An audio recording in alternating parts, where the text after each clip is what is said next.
Hello,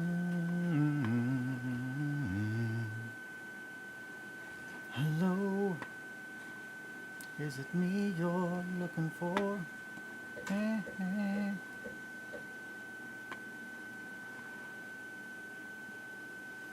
Just the hum of all the printers. Slowly.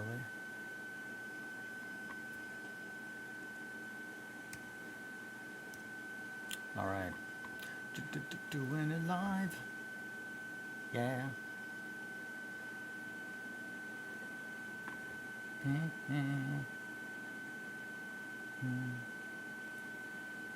Alrighty.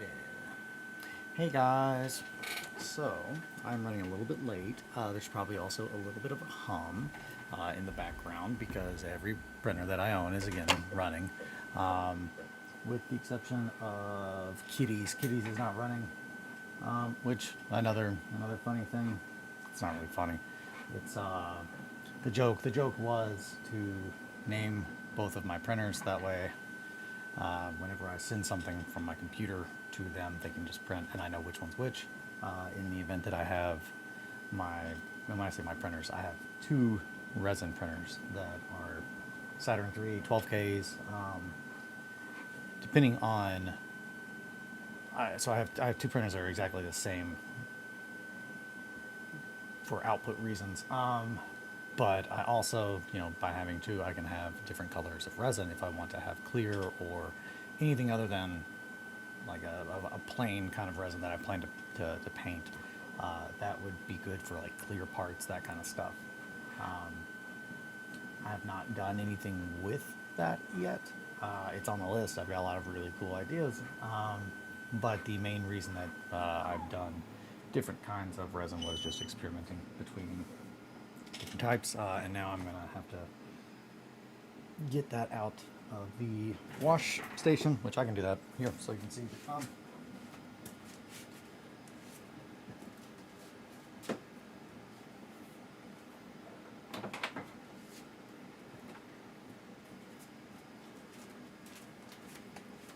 All right, so this is a wash station.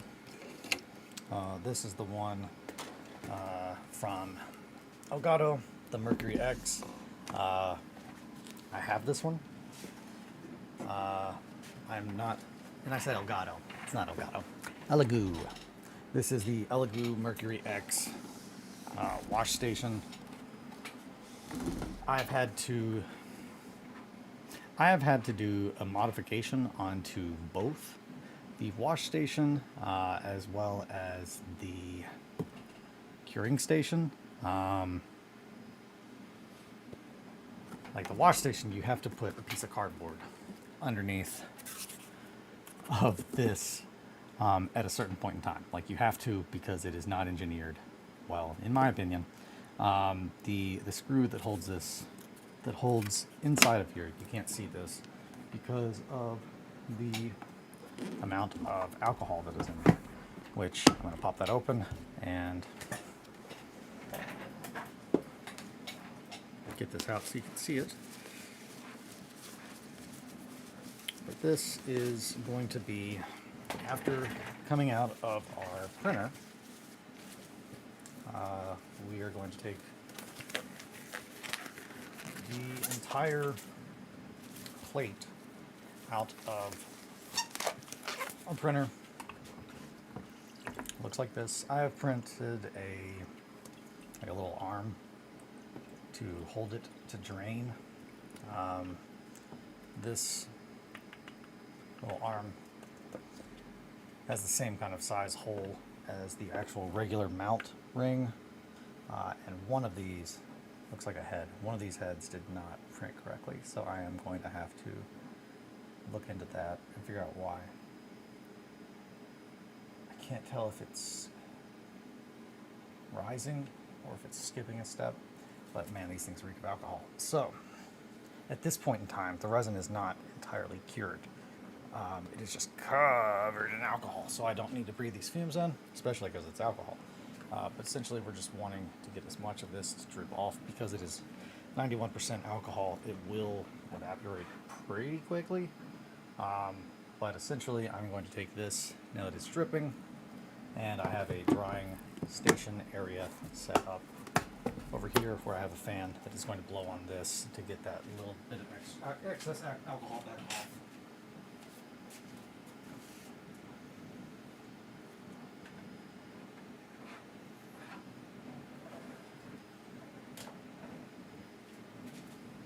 So, once that is done, then it will go into our curing station, which I've also had to modify. So this one, the way that this works, and are you gonna watch me pour a bunch of alcohol out? No, you're not. Okay. So here is the whole issue. These are magnets. These 4 black circles, these are magnets inside of this circular disc. This is connected to the bottom. It allows that to spin freely in the tubs of illicit smoothie. Yeah. Hey, Possum. I'm doing just a quick little explanation of how my printers work, or what I'm doing in the background while I get up, and why there's a piece of cardboard. So inside of here, God, I don't want to open it because I've opened this thing so many damn times. And again, I mean, I got my worth out of it. Even if I threw it, when it broke, if I threw it away and bought another one, I'd say it was probably still worth it to buy the ones that I did. Just price wise, they make good stuff. It's not made to last forever, that's for damn sure, just because it can't. There's just so much wear and tear. I mean, that wheel, I say it was bad engineered, and I do stand by that. I do stand that is not the point in which I would put the screw, because there is a screw, essentially. It's a very small screw, and what's wild is so that circle bit that spins, in order to access that, you have to have an Allen wrench that is very small, and they do not supply it with, to my knowledge. If they do, then that's my bad, and I'm dumb. But they don't supply it with this or with the printers or anything else, because it's not a component that you're actually supposed to fuck with. But the wild part is, it is the same size Allen wrench. I did not have. It's a very, very, very small Allen wrench. The only thing that I own that is this size is my Les Paul has its truss rod, the piece of metal that goes through a guitar neck to keep it from bending. That's called a truss rod. And in Gibsons, you can access these through the truss rod plate, which is at the top of the head. It's typically where, the headstock, it'll say Gibson, and then there's like a little piece of something where it's vertically, it'll say standard, classic, rip-off, all kinds of things. And underneath of that, screw that, there is a little, a hex screw, and depending on, how you turn that, it either tightens or it loosens that, the tightness of that metal rod. And that's how you can split a guitar neck in half real quick if you don't know what you're doing. But if you know what you're doing, it's how you make very light, minute adjustments to make the neck, to make playability, to make the guitar function. That's a whole different story. Anywho, for some reason, my Gibson truss rod, like the guitar comes with a Allen wrench to adjust that. That is the size Allen wrench for this little ass screw, and I it's weird. It's weird. Yeah. No, just so taking notes. There will be no test. I won't remember the questions. I mean, I guess it could be a test. I could give a test at the end that it's just questions that they were not covered in the lectures. And there is no grade. I'm just proud, no matter how you do.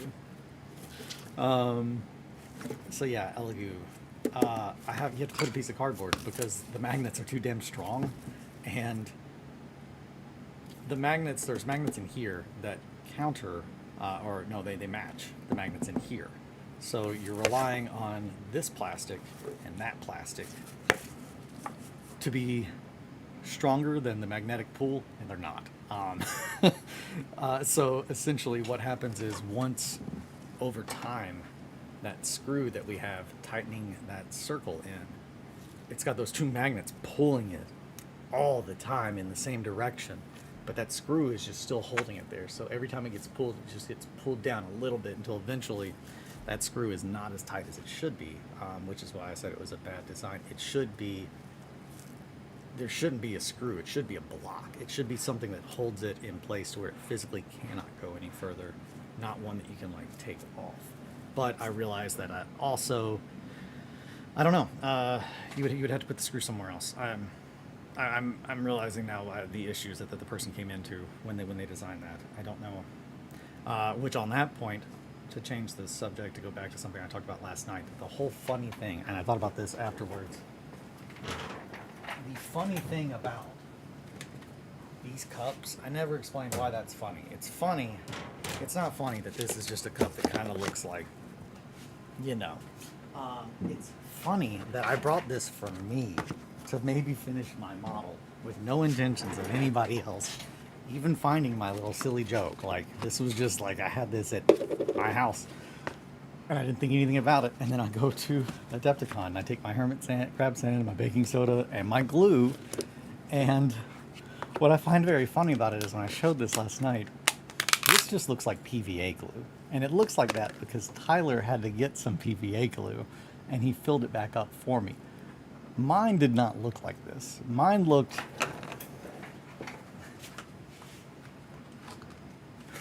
much more like this. Like, it looks really not good. Yeah. Just a real good off-whitish kind of yellow color. And the reason that I find it very, very funny is Tyler needed just PVA glue for his models. And I was like, oh yeah, bud, I got you some. I'm getting ready to leave. So I gave him this, and it's just a cup that looks really gross, and it says, you know, and I leave him with that. So then he's just sitting there at the painting area with this real nasty cup that says, you know. So it looks like he's the weirdo and not me. And I find that very, very, very, very funny. So I had a really good chuckle about that. I did not mean to make it look like he was the weirdo. I'm the weirdo. It's funny. I'm funny. Everybody loves me. Man, I got my printers going. So I thought that there were 5 of these little slums. There's only 4. So I got them printed out though, and they look, damn, that looks good. Damn, that looks good. Damn. So I'm printing out the second floor of this little guy. Wink, wink, wink. But the second floor is going to be printed soon. Greeblin has started on that. That's what we're doing this morning. I found out that one of my printers, I was trying to print a bunch of stuff for the Heretic Legion, and I guess that I did not level my printer right. I thought I did, so it printed a head and then nothing else, and the rest of the models, it took all that time printing a piece of plastic that big, so then I have to clean it. It's a whole, I need to take these off. It's a whole process of, once I've moved my printers, getting them dialed back in, and then they're pretty much good to go. But, and then the other thing, I haven't talked about this yet.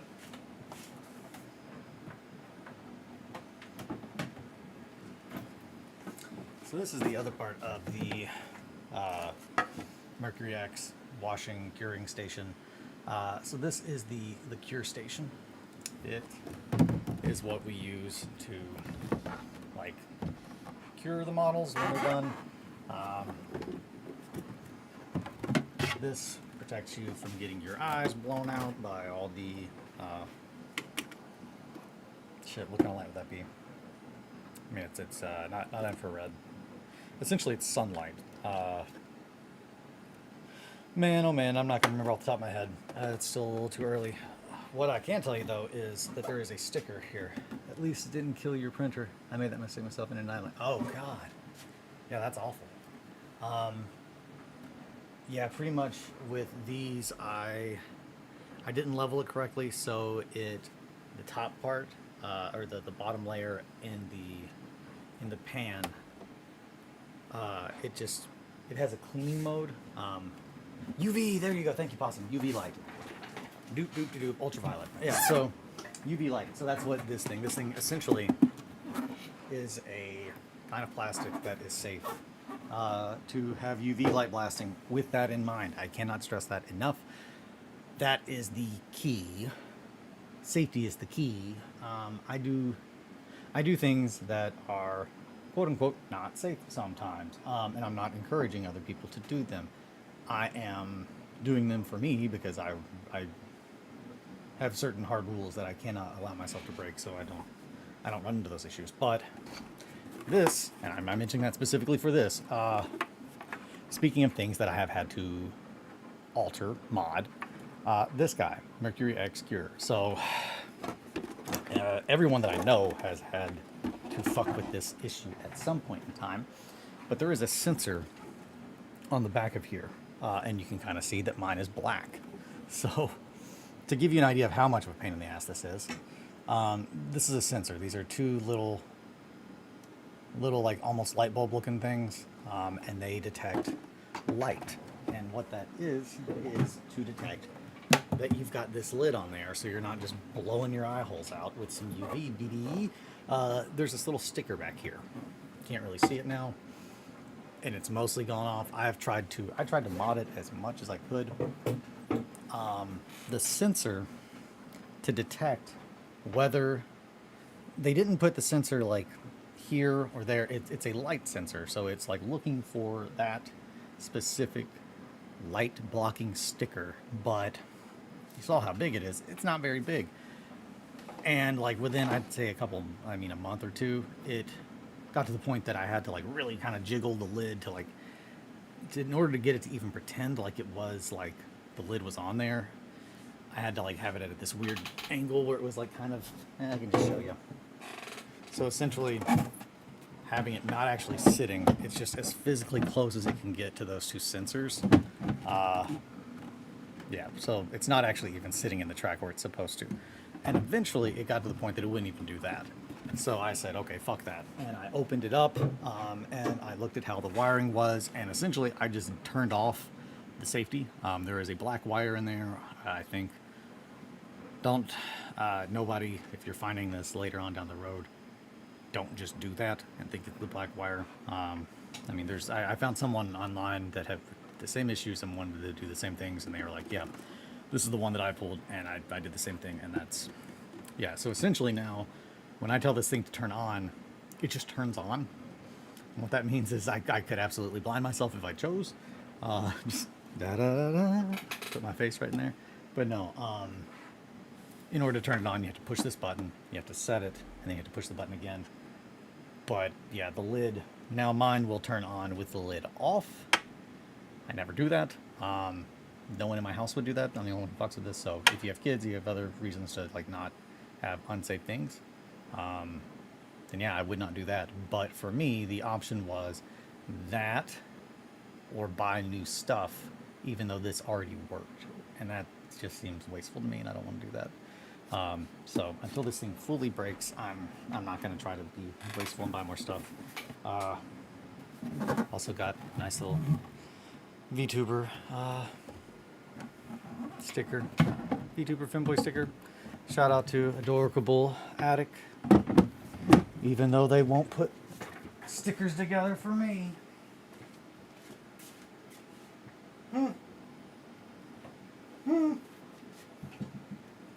right, so now we're gonna pop back over here, and ooh boy, those look good. I could just eat those up. I could eat all these little bits up. I'm gonna eat them. I'm not gonna eat them. Okay, so.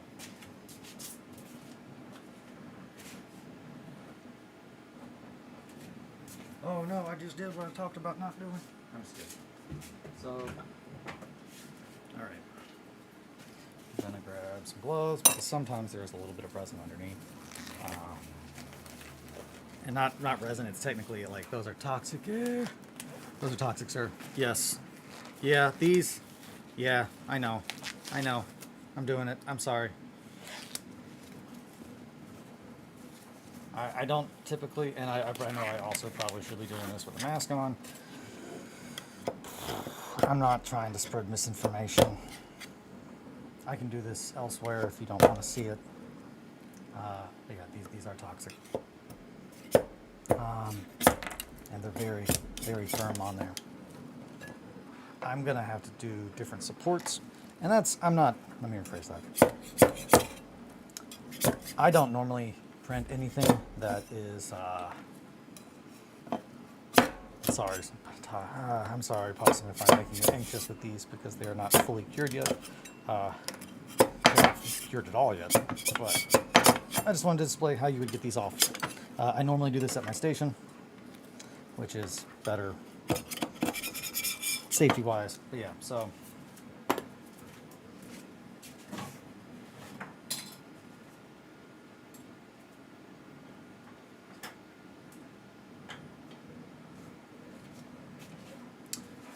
That looks like a canteen, maybe? I don't know.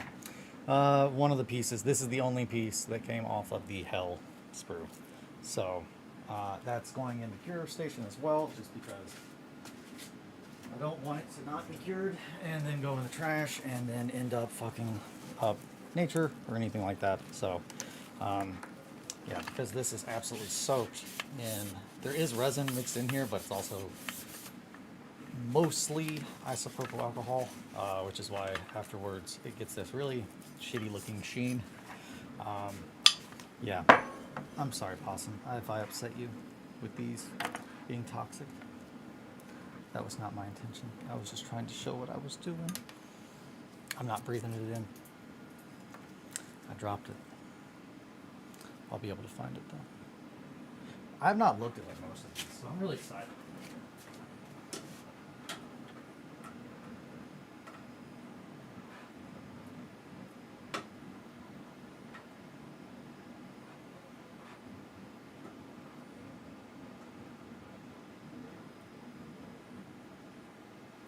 Also, I'm aware that I just Luke Skywalkered myself. Just like talking about how dangerous things are and how you shouldn't breathe in resin, and then proceeds to take a bunch of resin and look at it real close without curing it. I'm aware. I'm sorry. Bad me.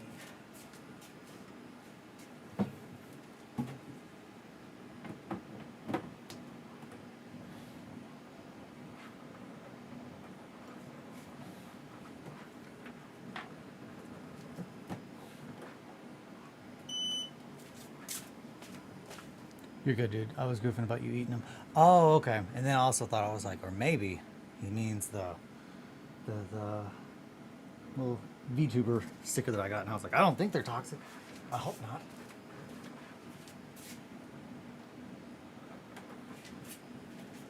I literally just found out about VTubers like, when was it, Epticon? I didn't know that was the thing. You chopped your own hand off. You're your own father. What does Luke Skywalker yourself mean? I mean, I've almost, man, you are your own father. Was Luke his own? Luke's not his own dad, is he? I did daddy myself. I like to use that term. Man, you chopped your own hand off. No, I did. I have fucking, my hand looks so fucking bad. Like you all are going to absolutely watch me get hurt. Like on here, it's gonna happen. I'm doing my best to not. But when it does happen, I'm sorry. And I hope that there's no fucking weirdos out there like, yeah, I'm waiting for that one. But with all that said, I can show you guys what I made yesterday. All the Trench Crusade stuff that I have printed out because I'm really excited. Hopefully you all have not seen that stuff. Again, I know that I'm like kind of late to the party because I was like, fuck Nazis. All Nazis must die. But here I am. I'm here and I'm ready to get rowdy. I didn't do it again. What did I Luke Skywalkered myself. I Luke Skywalkered myself. It's because I walked over there and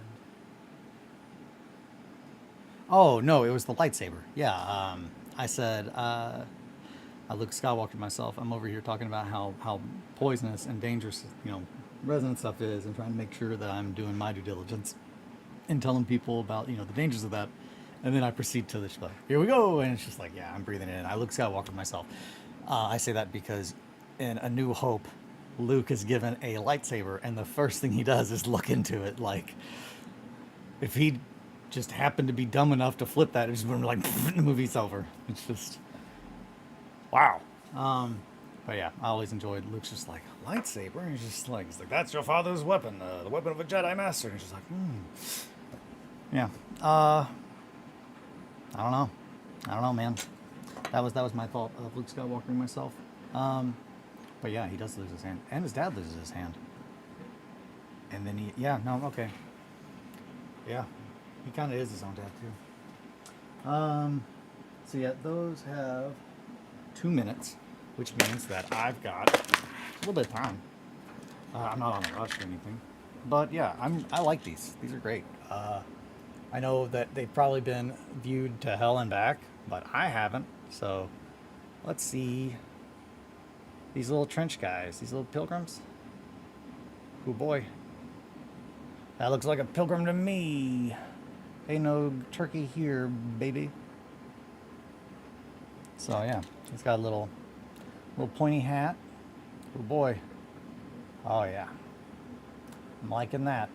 I think the thing that actually really got me excited, it wasn't even so much just the little guys. It's all the guns. Like I love like history, especially World War One era, and every one of these guns made me so happy because I was like, I know what that gun is. I know what that gun is. It's like that's not a fucking bolter. That's an RSC 1917, or that's like a Lebel, or short magazine Lee Enfield, which the SMLE, very very solid. So I think my favorite was the bar, of course. The Browning automatic rifle is now and has always been my favorite, like, firearm from a physical standpoint. There's just something about it that I really, really, really like. Yo, the bells are so sick. They are. Like, the French guns get me so pumped. I don't know if someone already has made a show shot, or a show shot. I think it's show shot. Chauchat, show shot. But it was essentially the French. It was very much like a French version of the bar. I don't know. I love. There's something about the handle. I think that's it. It's where the grip. The fact that it doesn't have. I don't know. Or maybe the magazine. It just has a different kind of look. I think maybe it's the magazine's just big and fucking fat. It just looks oddly sized, shaped, and it doesn't look as much just like every other rifle. And I think maybe because it's just a really big rifle. Like in a Garand or like a Lee Enfield, but like what if you made it smaller? So like the Lebel is my favorite gun in Hunt Showdown. I've never played Hunt Showdown. I've looked at it a lot though. But the Lebel, I'm pretty sure that's this guy. If it's not, I want to say this is an RSC. No, this is a flintlock, which that's another thing that I love. I love that somebody who knows anything about how a gun works made like decisions involving guns in this game instead of just being like, well, the ingenious design. It's just like, yeah, the ingenious design is ingenious design. I guess that's it. If you want to talk about ingenious design, this gun, like the 1918, I want to say it was the M1918 12A bar Browning automatic rifle. There were so many different versions, and this one is not the kind that comes to my mind off the top of that. That grip, that handle grip at the top, that was, I want to say, not on the original, or it was on the original and it was just typically ripped off by like operators. But that's what I love, I guess, so much about it is it really was a portable jack of all trades kind of gun because it used a 30-06. If you were a good shot, I mean, it could be a fucking sniper rifle. Like, and that's literally like, there's like 3 dudes that are like, I was reading just history of the bar because I find that kind of stuff fascinating. And again, I'm not like pro, like, oh yeah, I love when people like kill people. I'm not, that's not what is interesting. What's interesting is I guess anyone, I'm fascinated by anyone being able to do something with an inanimate object better than anyone else. And if that means like, oh yeah, this guy was really attached to a gun and like it kept him alive, like he loved that thing, like that's the whole. There's one dude specifically that I want to say it was World War II, that he finally was like discharged, but it was after like being injured the third time, and it was when he got shot in the face, and if he hadn't turned, it would have blown his whole face open. But it took the top of his it took his nose and it blew out his eye, and he was just like, oh fuck, and just grabbed his bar and just starts, and he kills like 6 dudes, like saves his whole crew, and then it's just hanging out for a while, like holding off all these guys, and then eventually someone shows up and he's just like, hey, could you take a look at my eye? And he's like, you're going home, you don't have a fucking eye. And the guy's just like, oh no, I don't want to go home. Like it was that, like it was like his third injury, and then he finally was just like, you're going home, you don't have an eye. But that guy just, I want to say that I was reading that it was, I don't think he was a World War One vet, but that's the thing that I think is really cool about the Browning automatic rifle, is it was a good enough design that it lasted from 1914. We had some in Vietnam. Like, that's wild. Like, what other gun like makes it 50 years in like not from a like government or like a circle jerk like thing where it's like, oh, there's a contract, but like anything that can last that long on a design level and not change because it doesn't need to. That's really, really cool in my opinion. And the other side of that is this guy. So this is a Winchester 1987, some real Audie Murphy shit. Yeah. So this is a Winchester 1897. I really like them because of, one, they have a barrel shroud, which I have always thought was visually very appealing. Also, so they're practical as hell. A barrel shroud, what they would use that for would be, I mean, any kind of like attachment point. You could put more shells on there, but also just to keep the barrel from getting shit in it. There's so many fun things about World War One guns that I find fun. Just because, like, again, we did not know what the hell we were doing. Like, we were just trying to come up with crazy shit. But the shit, I was just talking about it. The bar and the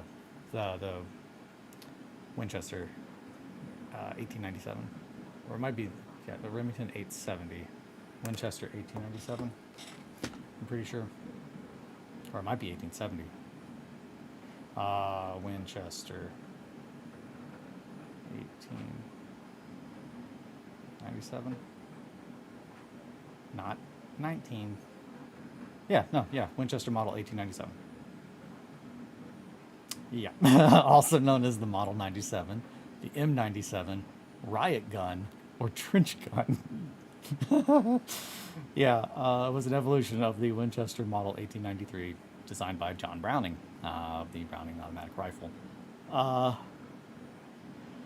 So the Model 1897 was offered numerous barrel lengths and grades, chambered in 12 and 16 gauge, and as a solid frame or takedown. The 16 gauge had a standard barrel length of 28, while 12 gauge was 30, but they could be ordered as short as 20. Since the time Model 1897 was first manufactured, it has been used to great effect by American military personnel, law enforcement officers, and hunters. Yeah, so talking about designs, that's pretty much it. Like, pump action shotgun is about as, other than revolver, like, it does not get any more like basic mechanical functions. And I was explaining this to my wife last night. I don't have a Winchester 1897. I have a Remington 870, and I used to have a Mossberg 500. I did not like the Mossberg. I prefer the Remington. It feels smoother. Also, I like that it has a matte finish as opposed to gloss. But the thing about them is, if you are not familiar with firearms and how they operate, and I'm telling you this so you can understand, do you think that flintlock was a Sharps rifle? It might have been. Like, I was thinking that. I was thinking it could have been that, or because it looks like a old French rifle or like a really old English hunting rifle. They also have these, which I really liked, which is an elephant gun, which that's again, I like it because it's a dating. It dates this game. That's elephant guns. They're just crazy. Like the concept is there. You should have just brought a cannon though. Like it's just real silly. It's real silly and I like it. It's kind of like a Zimbato, which is a two-man sword. It was used for killing horses. Like when you were getting ready to be charged, a Zimbato, which is essentially it's just a sword as big as a fucking man. But it would be used by two guys. Like two guys would pretty much swing this thing up, and it was used for killing cavalry, like killing the horse. So then you could like just beat the shit out of the guy when he falls off. But that was a Japanese kind of like thing. But the same kind of concept of like you need two people to do it. And it's just like this is a bad idea. No matter how we do it, it's like no one's like this is not optimal, not optimal at all. But yeah, I was thinking it could be a Sharps. But yeah, flintlock rifles. I don't know. There's just I find that so interesting, and I find that so interesting because again, you have people running around with fucking flintlock rifles and pieces of metal strapped to a stick.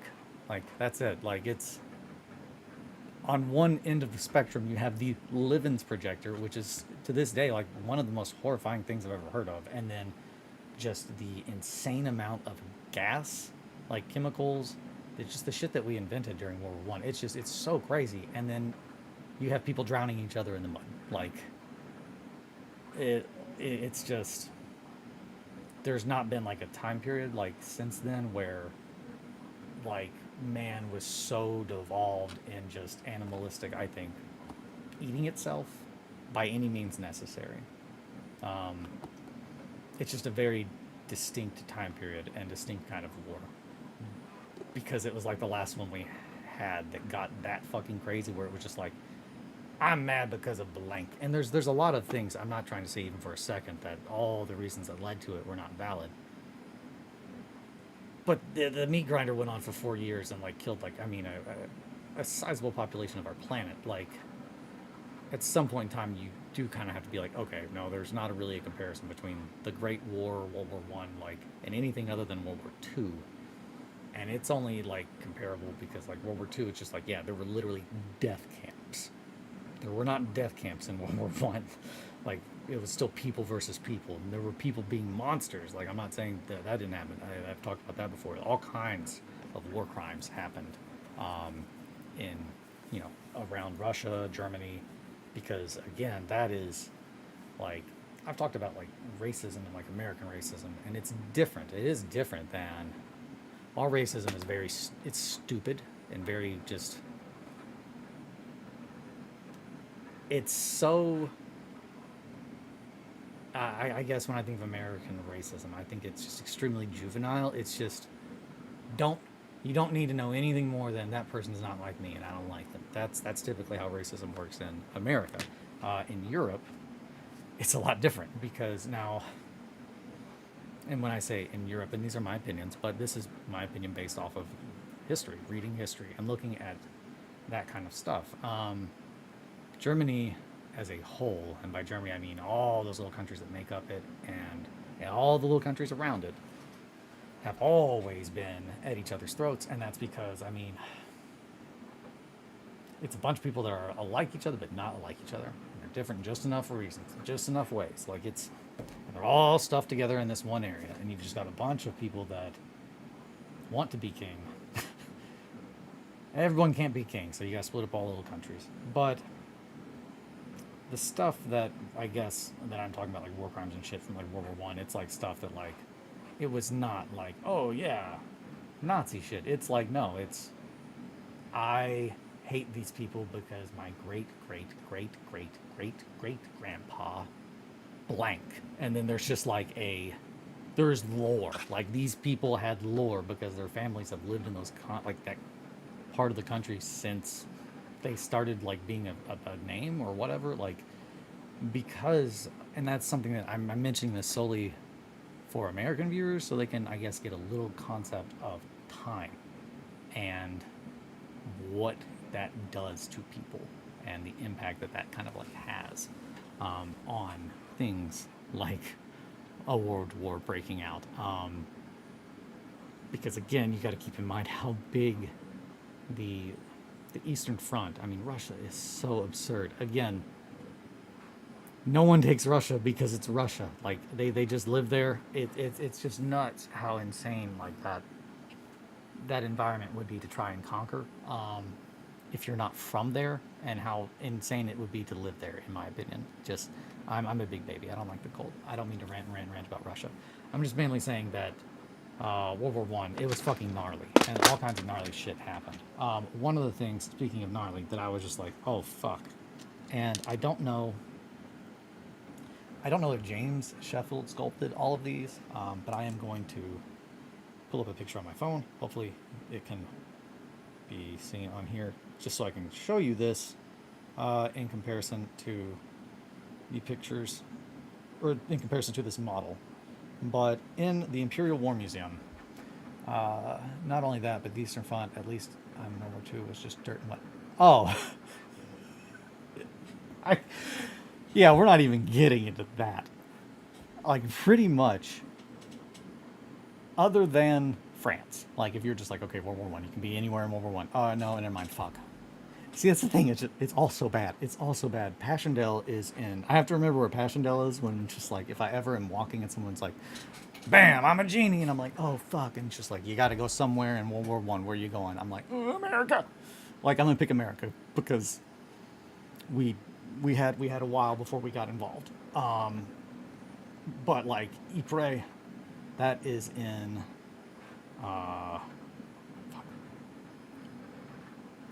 Poland. I want to say it's in Poland. Ypres, Passchendaele. Yeah, the Third Battle of Ypres. That's the scary. The only things that I've ever read, like first-hand accounts that have disturbed me, and I am pretty desensitized. I am. Yeah. So the only things that I have read that disturbed me as much as reading first-hand accounts of the Battle of Ypres and Passchendaele, and that's not, I'm not talking about, oh, it was scary because of the other guys trying to kill me. That is the least scary part of the entire thing, is the other people trying to kill you. Everything else about the Third Battle of Ypres scares me so much. But just the fact that the amount of rain that they got, to the point that the earth would just eat you, and slowly.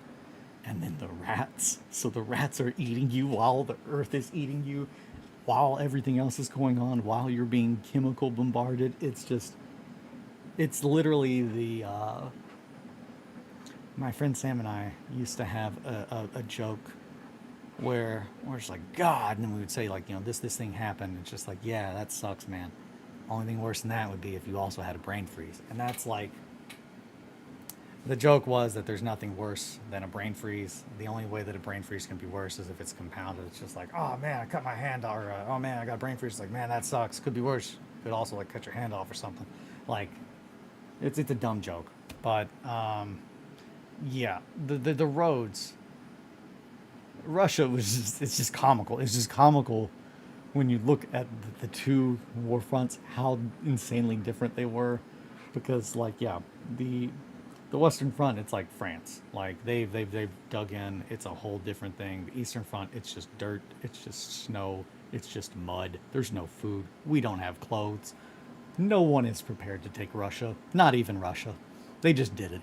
They didn't have a choice. And then that's the other thing. Is Russia is like, man, I've had enough of this war. Let's start a war here too. Like, they decide to, the Bolshevik Revolution happens during World War One. So what I was trying to pull up, and why, you'll see momentarily, I thought this was very, very, very interesting. I was talking about the only other thing that bothered me as much as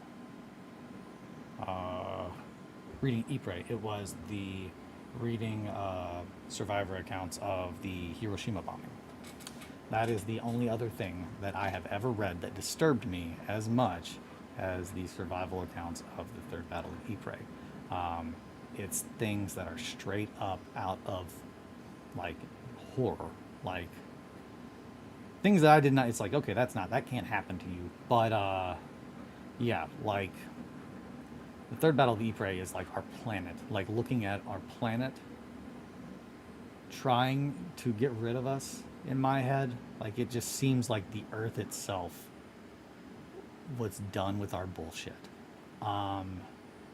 And the Hiroshima, it's like, yeah, people climbing into boats, like, you know, they're trying to be helped up into the boat, and then their face falls off. Like, people's shadows being burnt into the buildings. Like, it's stuff like that. Stuff that is so irrevocably, like, our reality breaking that it's just like, that's not supposed to happen. The shadows is the craziest thing. I love that because that is some real. It shows you the lines. It shows you the lines and how thin they are. So this is a bit that I really liked for a very disturbing reason. So, can we get closer? Nope. That's it.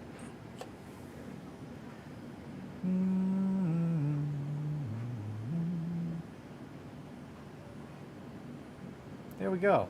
So it is a cog.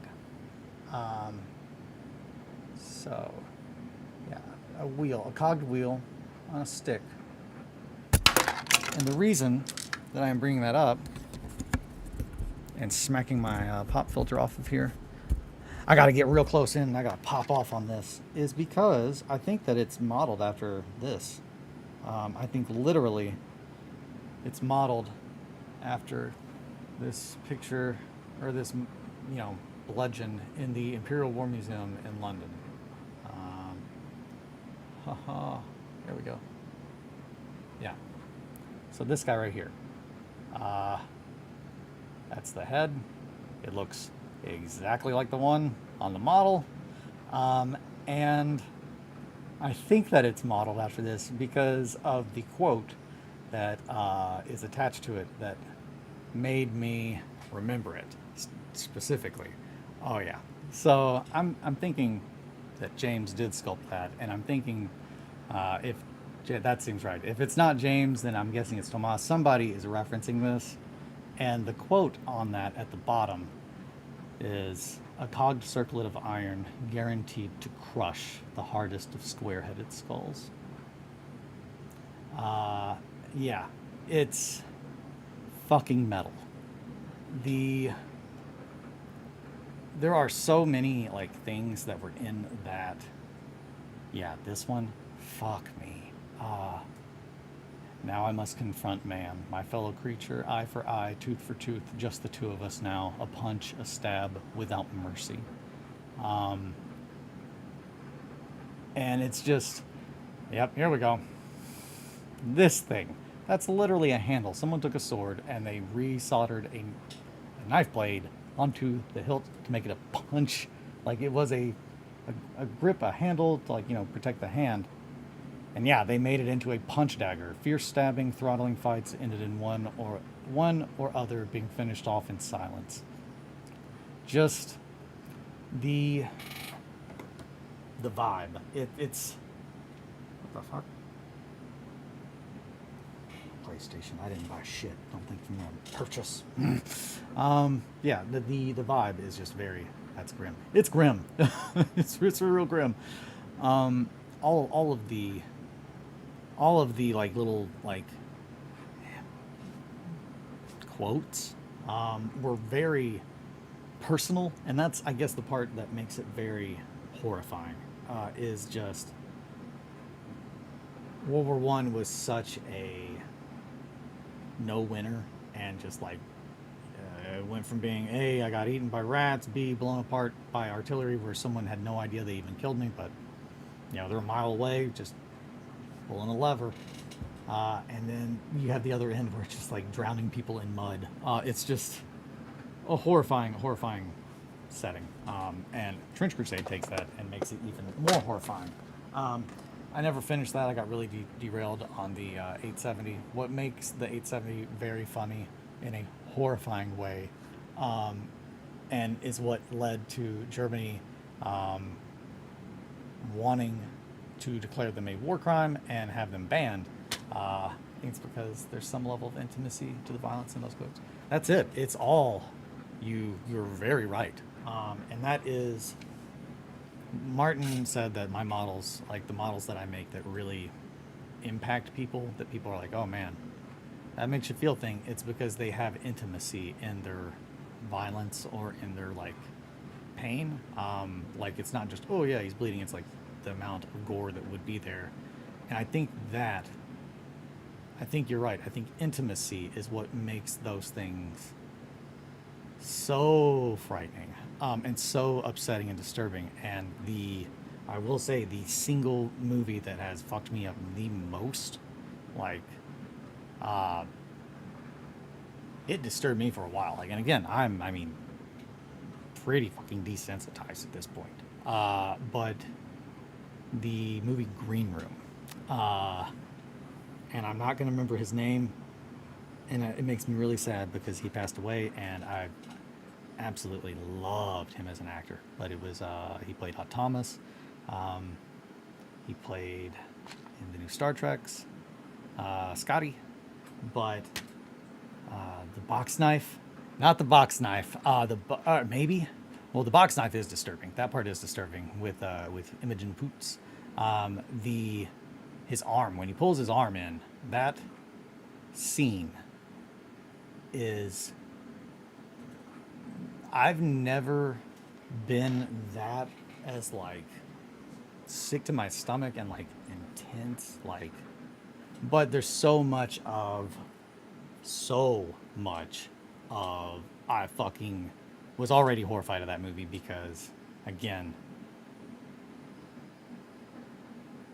the realness, it's Green Room is absolutely a movie that if you didn't like grow up in a hardcore scene or a music scene, you couldn't make that movie. Like, and I mean like literally, you could not make that movie. You don't know enough about it to do it, and we would know, and that is why the movie is as scary as it is and disturbing to me, is because it feels real because the characters are so real. The characters are so people that I've met, and the venue is so a venue that I've played at. Like, I've been in a band that like needed to find like, you know, oh, you know, we play so you go to fucking wherever, and you just play there and hope that things go cool. And you know, you didn't think that that was an even option. I didn't even think that was an option. Like, oh man, fucking Nazis could fucking own the venue, and I could walk in on a drug deal. And now maybe also, if you haven't seen Green Room, this is what Green Room's about. It's essentially a band, punk band, hardcore band. Are on their way home from tour. They need money for gas, and essentially the guy that books their last show, kind of, he doesn't fuck them over, but he promises them more money than they actually are going to get, which is an issue that bands come into when they are on tour. And it leads them to do things like this, like go to his cousin's, you know, oh, my cousin works at so-and-so's place, you know, they got all kinds of guys out there, they'll get you money tonight, you know, you guys, I'm sorry, you know, I'll make it right. And that's the thing, is what's so fucked about the movie is like Patrick Stewart, he's not what's fucked, but he is like head Nazi. And what is really shitty is I think they do a good enough job of like character development in the movie that like when it happens, you're also just like, fuck. Like you can tell like Patrick Stewart doesn't want it to go this way either. He's not a good person, but it's just like, you can tell that everybody involved in the situation does not want to be in it, and it just keeps getting worse and worse and worse. And it's just, it is so horrifying to me because it is so realistic in how problems fucking happen. It's not a movie that I think a lot of people would find scary because it's a setting that they've never been in, they've never lived in, but it's just like every single thing, like about, like up until a certain point, it just feels so very real, and like that could happen, and fuck, that's really scary. But there's a scene where Yeltsin, Yeltsin, something Yeltsin, Anton, Anton Yeltsin, I think, maybe that's his name. I think that's his name. Was his name. He passed away. It's very sad. But he puts his arm out the door, and you can't see anything. You just hear what's happening, and then you see what happened when he pulls his arm in. And it is... I will... Chef's kiss. I hate it. It's nauseating. It is sickening. It's one of the most disturbing, like, sequences I've seen. But to that, I tip my hat. And yeah, like, it was... That is horror. Whoever, like, came up with every bit of that, they did it. Like, I've not felt like that in a movie in so long. It's just very... It puts you on guard, and you're like, I don't know. I love a movie that can make me feel anything. And that movie made me feel things that I didn't want to feel, which is a thing, like, that's a whole nother aspect. Film and art are just great. I didn't mean to just rant about that. There's just so many fun little bits, and I love that they are based on real world equipment. There's just something about that I really, really do like. I love seeing all the little short magazine Lee Enfields. I want to say that's a Mark IV. I want to say this is a Mark IV revolver. But yeah, the box knife scene, though, is also disturbing. And that guy, the guy that the box knife, I really like. So here's the thing. It's another thing is like, okay, it's, whoever made this movie, they get me. The guy who has, like, that they cut with the box knife, I love the rant that he goes on. He sucks. He's a shitty person. He's a fucking Nazi, like the character.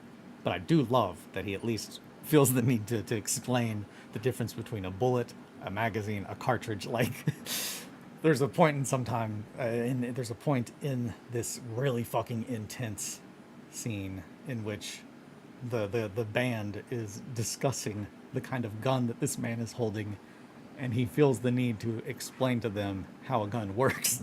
And part of me really does like that, because it's just like, I can understand this person, this character. He sucks. Nazis fucking suck. But at least I can relate to that, just being so angry, just like, okay, first of all, that's not a bullet. That's a shell or a casing. This is the bullet. Then there is powder, and then there is primer.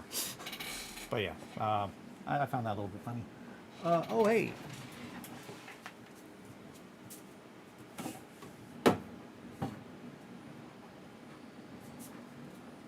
So, cookies is done. I can't wait to eat all these cookies. Uh-oh.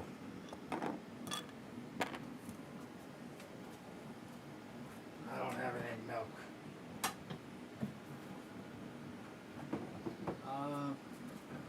So yeah, here's these boys. How long have I been doing this stream? Oof. I don't know. 58 minutes ago. Man, I'm doing a BB. Alright, so I'm going to... Wait a minute. No, I didn't put anything on kitties yet. That was the other thing. I was trying to explain that joke. So, I have my two printers. One's named Cuties, one's named Kitties. And the idea was it would be funny to have them labeled Cuties and Kitties. And I did this joke to myself, knowing full well it's like, oh, that'll be funny, it'll be a little bit, and it's just like, okay, no, it is a bit, and I am kind of like, I'm over it. But the joke was to cover one sticker and pictures of little anime girls and boys, little boys, and the other one to do the same thing, but they are wearing cat ears. And then slowly mix the two so I can't tell which one's Cuties, which one's Kitties. And then I realized that I named the flash drive Kittens, not Kitties. So it's just like, there's a whole lot of like the joke. I fucked the joke up, and it's not even a good joke. But Anywho, I printed out a bunch of stuff. This is for the hell. This is for hell. This is for hell. I printed it out for hell. So, bunch of heads. And these look like the shock troopers, which are really good. I'm really down with these sculpts. Also, I'm just an animal. I like to do that and not use like little clips. That's another thing I will say.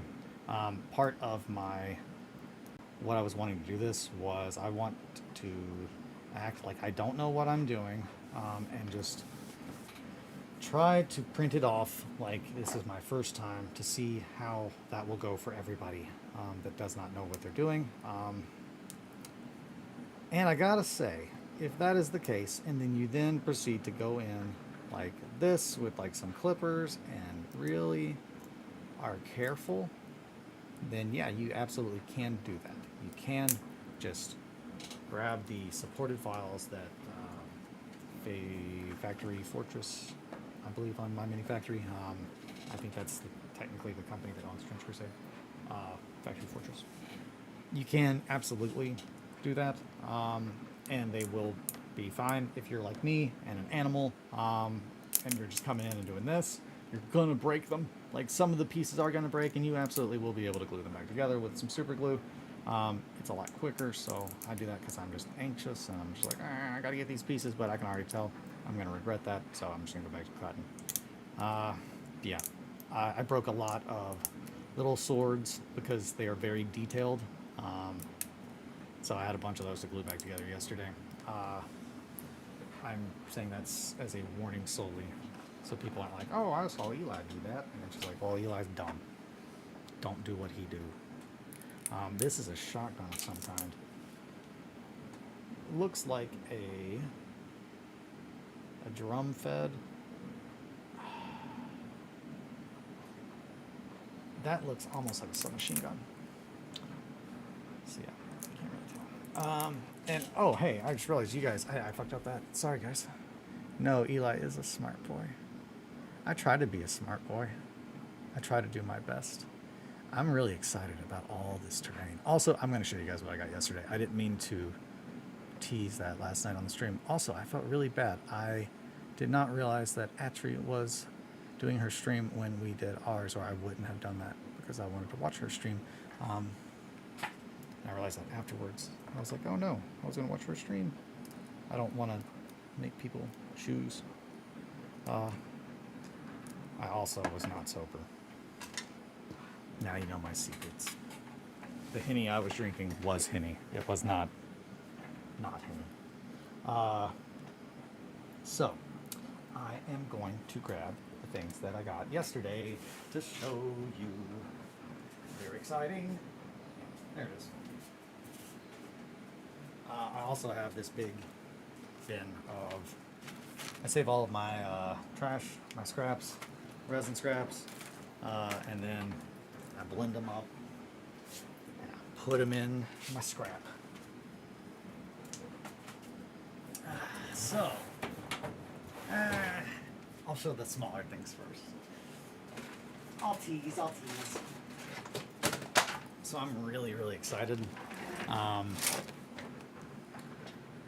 I don't want to give too much detail yet, and I don't want anyone to steal my plans. So, I am working on something. This is like a further down the road, but in the same kind of vein, involving smaller scale. I bought a lot of 172 scale stuff yesterday, so I got a whole bunch of little dudes. Military. Does YouTube block the word Netflix? I don't know. It I don't think so. I guess not, because it says Netflix now. But yeah, I went and they had a whole bunch of 172 World War I or World War II like model kits, and I had already had some ideas of stuff that I was wanting to build at that scale. So I got this checkpoint, a little outpost, this old like stone building and some ruins, I got a bunch of essentially 172, which is 20 millimeter. So it's Flames of War scale, I believe. I believe that's Flames of War scale, 172. It's the size that those little tanks are in that I got from Flames of War. But the idea is I'm going to do some stuff in that scale. Flames of War is 15 millimeter. Okay. Really? I guess that makes sense. Huh. So yeah, these are 172. 172 is just very readily available. And it's also the scale that I think they recommended for tonks, which is what got me thinking about the idea. But I really want to do... I'm just going to go ahead and say what I'm doing. I am working on a smaller scale. While I'm doing all this, I want to come up with a small scale game that involves tanks. Come here, girl. She wants the attention, but she doesn't know how to ask for it, and she doesn't want to demand it on camera. I'm wanting to make a 172 or 20 millimeter, large scale battle game, essentially what Warhammer 40k standard tries to do. I really want to make a game that feels more tactical. So, girl, I guess maybe a slightly bigger legions. I don't want to have a full army. I want it to still be troops, but I would like to have a tank, and the tank not be... I would like to have little tank fights, and also some troops and stuff to capture objectives, that kind of stuff. So the idea of making the next step up from skirmish level for Trench Crusade, I want to be working on that. I'm going to be working on that,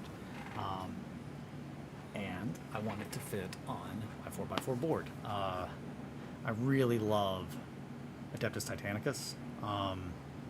It's one of my favorite games. I absolutely see myself using a lot of the models that I've got for other stuff, just because I don't know how much I'm going to play Adeptus Titanicus, really.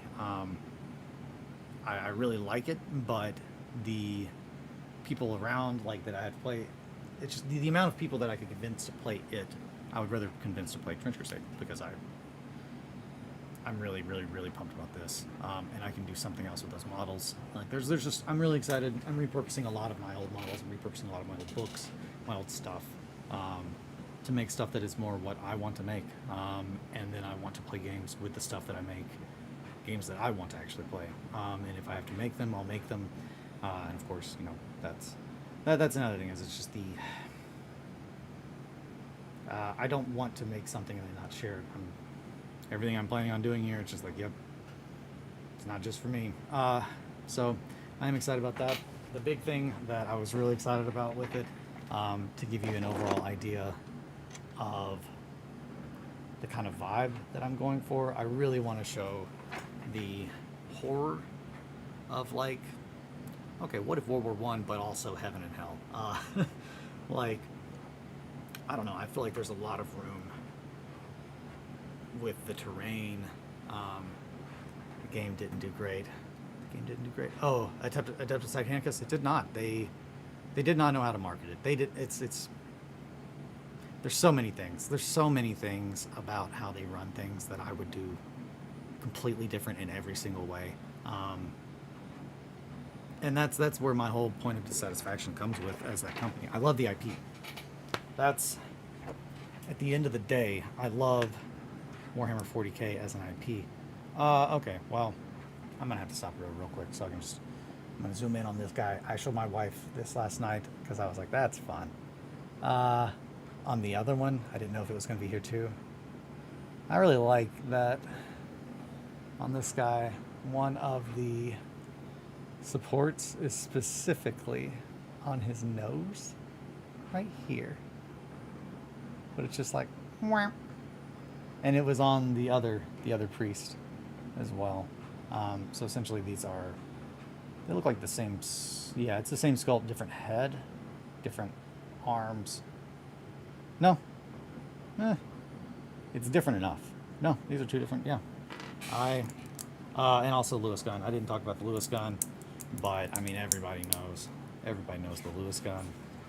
It is all seriousness. It probably is the single most recognizable World War I weapon. Um, I think just because I don't know. And if I'm wrong with this, if anyone knows uh, more than I do, please correct me. But yeah, so this is a Lewis gun. It is the classic British machine gun with the round magazine on top. It is what the Zaku rifle, the machine gun that the Zaku's carry in Gundam. It was based off of this, the Lewis gun. It was a British machine gun, one of the first like portable units to my knowledge. Prior to that, they relied on I want to say it was like MG16A, but it's the big ones that you'll see. That it's a two-man thing. Like, you know, they load it up on the tripod and another guy feeds it. And all, I was explaining that to my wife, but Lewis guns also, I mean, you could feed a Lewis gun like that. Most of the machine guns, Lewis guns, bars, technically you could feed them like that if they had. Actually, I'm saying that, no. The bar, I don't know if you could with the bar. I want to say that there were variations. And so also keep that in mind. All the shit that I'm saying, like, there was so many fucking different variations of each of these guns. Like, they were just trying all kinds of shit. That's like talking about the Wire brothers, their dad having 1,000,000 Mosin Nagants. It's like so many different places were making the same gun. They did not have the internet. Like, imagine trying to, like, the context. Context is just so much. Imagine trying to keep consistency across a product, and you're making millions of them across the entire country. You don't have time because you're fighting a war that has broken your brain as far as how war could even work. Like, it's that crazy. It's just scale. Everything about World War One makes me think about scale. It makes me think about how absurd all of it really was. And I'm bringing that up because I found this along with, they had some tanks and stuff, and I didn't get any tanks because I want to convert the ones that I have. I really want to try to make all of like the little machines and stuff the focal point of like the larger kind of scales or the smaller scale stuff. And the little guys, they're all mainly, you know, American, German, French, World War II dudes. But I mean, again, with all of the little accessories and everything, all it takes is just a resize of X amount of percent to go from 32 to 20 millimeter, and then now they're in that scale as well. So all the little bits that I have for Trench Crusade will also fit on them. And all the other things, like all these little buildings, if I want this little building, I just have to shrink it percentage-wise, and Greebland will print this smaller. And now I have a 32 and a 20 millimeter, like, you know, version of the same board that I could play on. I don't want to do that exact thing. I have a very specific kind of vibe in mind.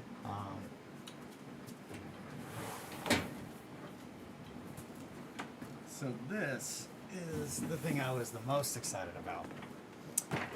And that is a 172 IJN I-53 and Keaton's Type 1.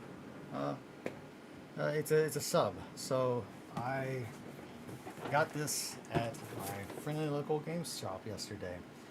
It is 58.5 inches long, which means that it is longer than a 4 foot by 4 foot board.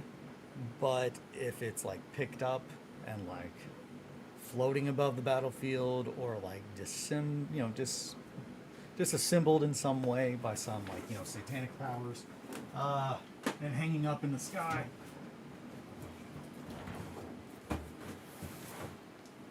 then that could be cool. I really want to. I want to have that on the board, and I want it to be like a focal point, but I want it to be in a way that like makes it very clear that it's just like Man, the world's coming to a fucking end, huh? I'm really excited. So it's definitely going to be a submarine that's not in the water anymore. It might be levitating, broken in half, but the fact that it's a scale model, so I could make it to where I could actually play in it. If I really wanted to take the time, that'd be pretty cool. But yeah, so essentially today I've got a bunch of papers that I gotta, not papers, but emails that I gotta sign, which I'm gonna get that.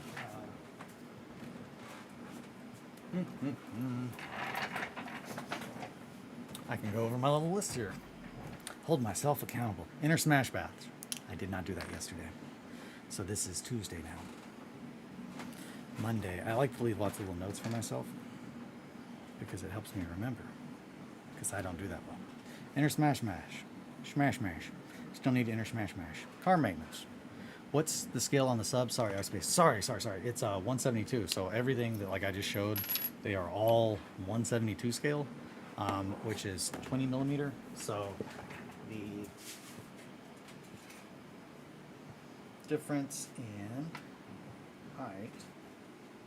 Let me see. I was trying to find.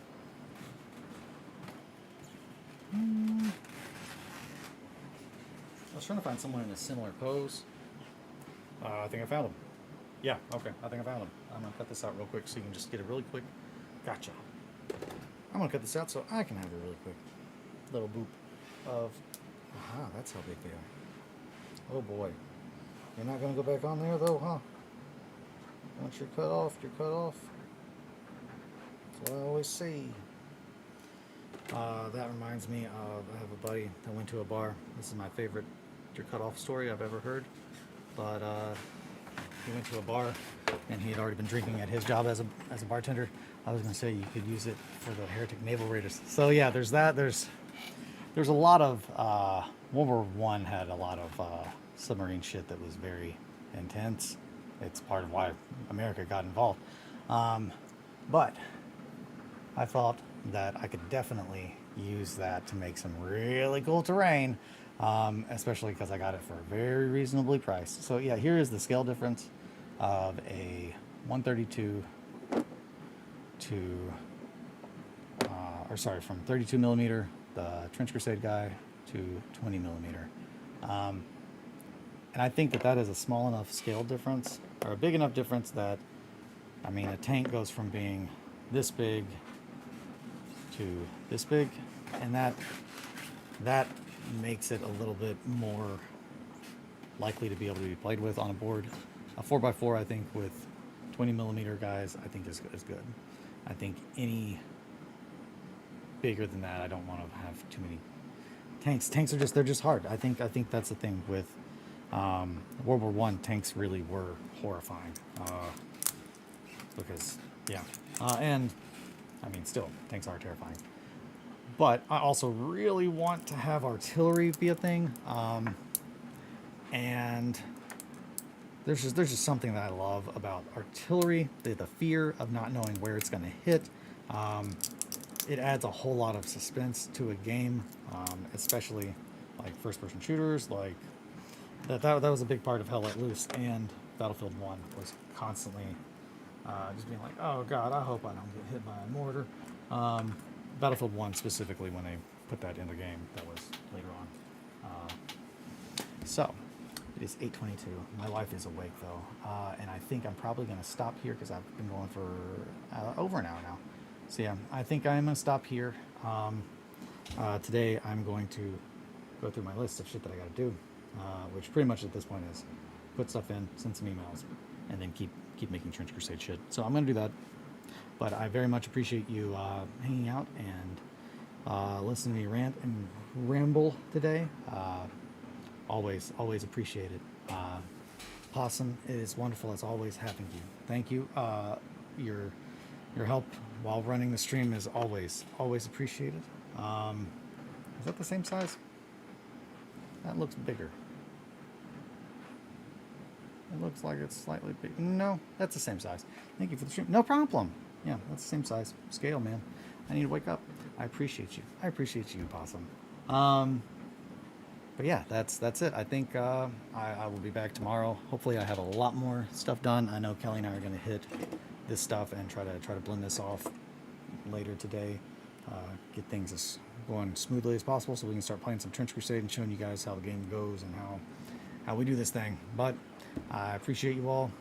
I'll see you tomorrow. Take care and sit pretty.